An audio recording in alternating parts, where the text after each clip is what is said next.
Hi, my name is Gerald Sines, and I'm the navigator for psychosocial services here at LiveStrong. Sure, I get a lot of phone calls and emails and talk to people about, that very thing, that they don't feel happy after the treatment's done, and in fact, a lot of them feel pretty miserable and very upset. And what I do is I remind them that during the treatment cycle, a lot of times they're in survival mode, so they don't process their emotional content during that time.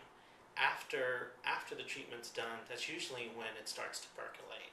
So generally, people don't feel good for a period of time afterwards, and then over time it dissipates. One of the things I also like to tell them that if it starts to get worse, or if it's lasts for an extended period of time, let's say, I guess a couple of years, and they're still not feeling better, then they should probably seek a counselor or a therapist.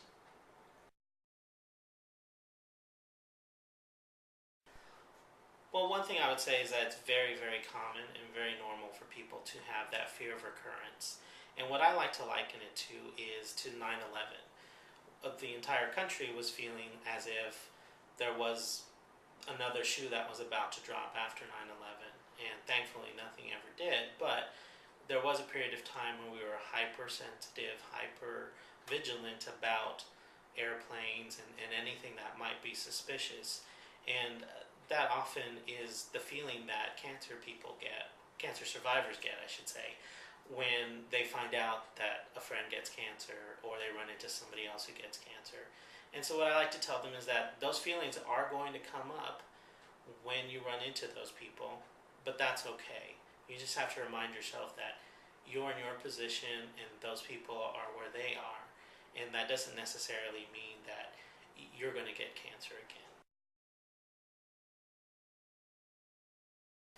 Well, what I would say to those people who are trying to minimize their experience is I would ask them to think about how they felt when they found out that they had cancer, and then to realize that they have an opportunity to share that with the person who's just been diagnosed that they're talking to. So they have a unique kind of connection to that person, and they might want to think about what they can do or what they wish was done for them that they might be able to do for these people. For instance, driving them to a treatment or bringing them lunch or anything like that they would think about. They have the unique opportunity to say, wow, I wish that happened for me. Maybe I can do it for this person, and then help to connect with that person. Well, they can always call the line, the navigation services line, which is 855-220-7777, or they can go online at livestrong.org/get help.